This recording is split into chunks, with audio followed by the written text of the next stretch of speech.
What we're really trying to do here is we're trying to trigger a response in your brain. Okay, so as soon as you hop into the chamber, it will take roughly 30 seconds to trigger receptors located under your skin. Those receptors will shoot a signal to your brain, letting you think that you're actually in danger of freezing to death. Okay. You're obviously not dying, but your brain doesn't realize that you're there on a timer limit. All it's realizing is that you're in a cold environment, and your brain will assume that you're going to stay in this cold environment until you actually freeze. And you kind of want that because that's when you actually trigger some responses in the brain, and that's when the brain starts reacting to what's happening to your body.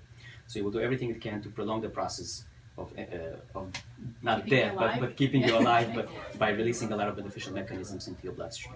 Okay? So the first precautionary measure your brain will take is release endorphins into your bloodstream.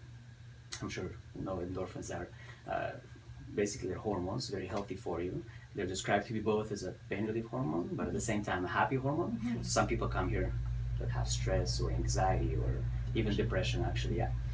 But as soon as that happens, your brain realizes that you're still there, the treatment isn't over yet, and eventually if you were to stay here for too long, the cold will penetrate just deep enough to start damaging your organs. It will go through every layer and tissue of your skin, and eventually, of course, it will penetrate enough to start damaging your organs.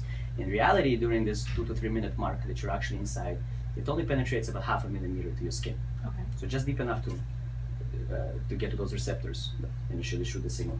So you're really safe and warm. Your core temperature will drop a bit, but it's not significant enough to damage anything whatsoever. Okay. But again, because your brain is kind of full to think that you're in danger, your organs are in danger. At this point, it will communicate with your body to send most of your blood to your core. Is it the flight or fight response? Is that like what you're like the nervous system response? Yes, exactly. Okay. Exactly. So when your brain is starting to worry about your organs, it will communicate with your body to send most of your blood to the core in order to protect it and keep everything warm.